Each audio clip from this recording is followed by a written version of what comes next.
today I'm going to track my macros. This is not something I do all the time, but I do like to track my macros for a week every couple of months, especially when I change countries, because I was in Brazil, my diet was quite different there. I'm in Spain now, so I just want to make sure that I'm eating enough calories every single day and that I have a nice split between protein, carbs, and fat. When I'm eating by myself, I like to listen to a podcast or play a long video like a YouTube video or a workshop. Best thing to do would probably be for me to be present with my food and mindful eating. I'm not there yet, but at the same time, I don't want to behave like an iPad kid just flickering to TikTok and barely paying any attention to the food that I'm eating. So that's a nice spot in between those extremes.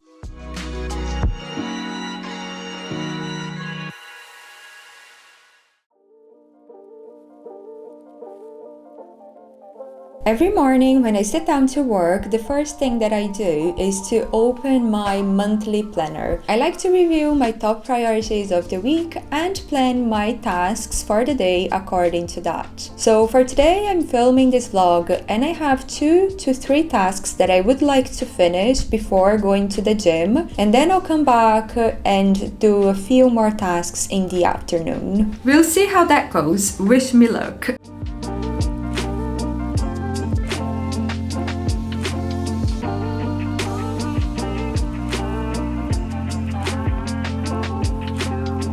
I did nearly 3 hours of work and now it's time to go to the gym. It is very critical that I leave in the next 15 minutes. I know if I don't leave now, I'll feel hungry. I'll end up only going later in the day or not going at all. Just gonna put a plaster because the gym is a very dirty place. I'm gonna tell you guys why I have a scratch in the first place when I'm back from the gym, I promise. So before I go to the gym, I'm going to share a bit more about my fitness routine. I try to exercise every single day, but I always end up failing once or twice, and that's okay. My ideal week workout split at the moment is 3 strength training sessions, 4 runs, 1 spinning class, and yoga or Pilates class. I know there's quite a bit there. The strength training is very important to support me in my running, and also yoga and Pilates for mobility. And the spinning classes, I absolutely love them, and they're great for your cardiovascular health. I actually started a half marathon training program 3 weeks ago using my Garmin watch app.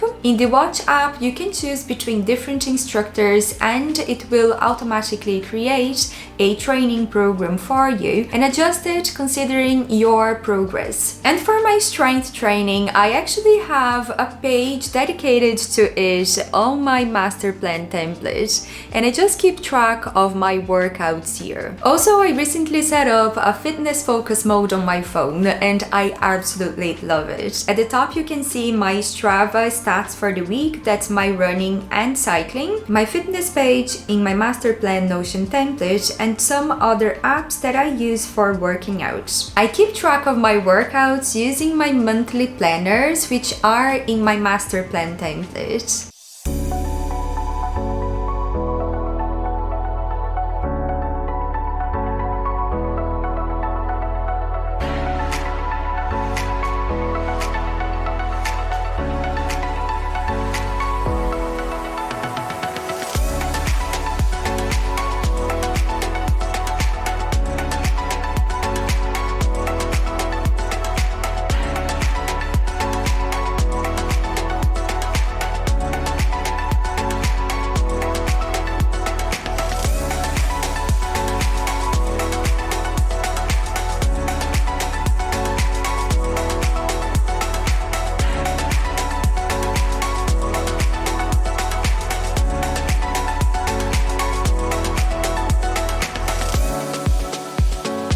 It's literally 4 o'clock and I'm just back now. I went to the shop after the gym, so I'm gonna put my groceries away and have lunch.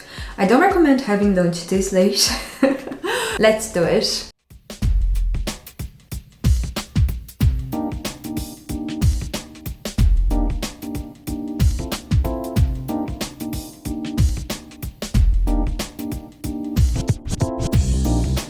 I'm absolutely starving now. I'm going to have lunch and continue listening to the podcast I started yesterday.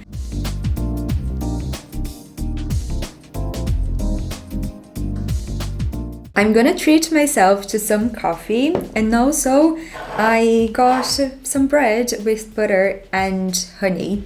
I love this combo, but I know honey and butter are very calorie intense. I just make sure that I don't have a lot of it, which is a challenge for me because I have such a big sweet tooth. Anyway, I'll enjoy this now.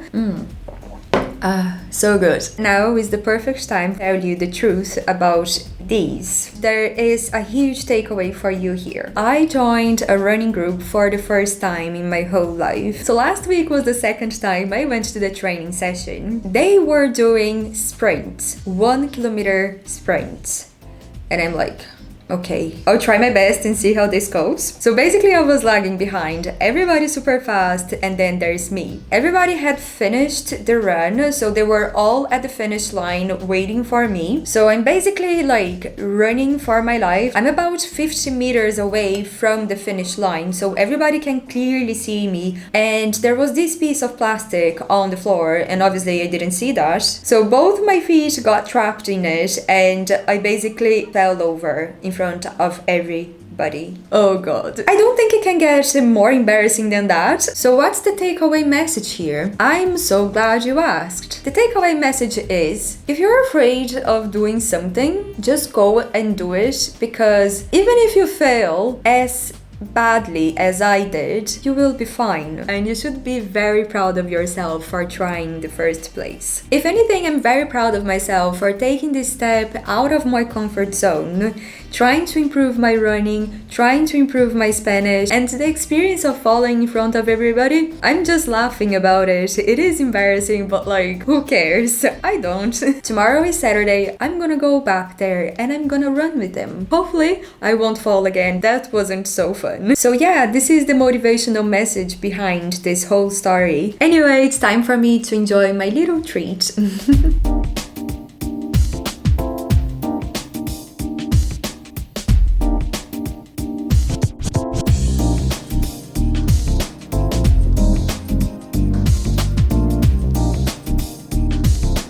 I managed to do about 2 hours of work now at the laptop, but there's still many tasks that I didn't manage to finish. And I know that I'm not alone in this, and this is why I really like using my planner, because it allows me to quickly adapt my plan based on what I managed to execute. Basically, I was working on these 2 tasks, but I haven't finished them. For this one, I need natural light, and it is gonna get dark very soon, so I'm gonna do it tomorrow. This one is a priority, so I'll prioritize doing this task instead of these 2. And this one I can do tomorrow. Same for this one, I can do tomorrow. And this one I'll do tomorrow as well. I'll just prioritize this one.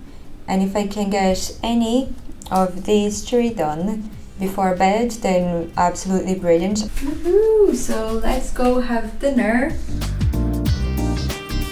For dinner, I'm going to have leftovers from yesterday, so I'm just gonna heat it all up, which is actually pretty ideal because I prefer having dinner early. Dinner is served now, and I think this dish has the potential to offend both Spanish and Italian, because I put some Italian tortellini and topped it with some Spanish queso batido. I'm pretty sure I'm offending both nations, but I really recommend it. It tastes really good. So let's taste test.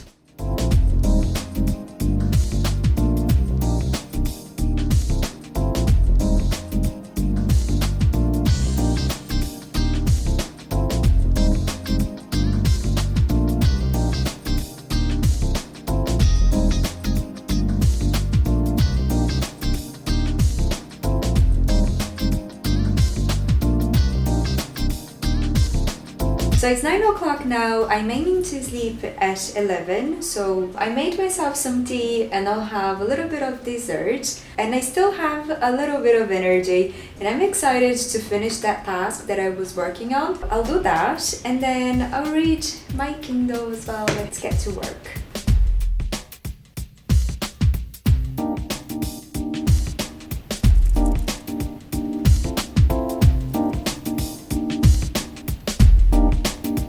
So I finished that one task I wanted to do, so it feels great. And then I tidied up the place a little bit. I love doing a bit of a reset before going to bed because I know I'll wake up to an organized house the next day. Before I go get ready for bed, I wanted to review the macros for the food that I ate today. I find it very helpful to do some calorie tracking from time to time to really understand what are the macros in the foods that we eat. As you can see, I went a little bit over my calorie intake for the day. However, I know that I spend more calories than that because my Garmin watch tracks my calories burnt every single day. For reference, today I burned 2000 calories. In terms of the macros, I'm pretty happy with them. I do have a bit more fat than carbs, but I'm pretty happy with that as long as I achieve my protein intake goal.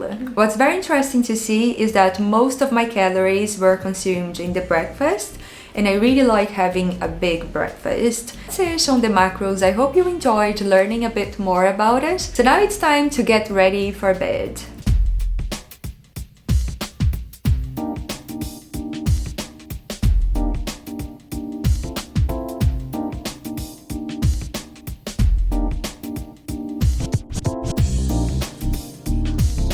These days I only bring my Kindle to the bedroom and I leave my phone outside of the bedroom to prevent myself from scrolling mindlessly. And I have an alarm set on my Garmin watch, which is very, very handy. I'm currently reading this book by Robert Greene. It definitely isn't an easy read, but it is such a great book. When I read in bed, I actually like to lie down on my belly and take the phoenix position from yoga, and that really helps me open up my shoulders. Hopefully these 30 minutes lying down with my shoulders open help counterbalance the 12 hours that I sit down like this. Anyway, let's get ready for bed. I hope you enjoyed spending this time with me, and I'll see you in my next video. Bye!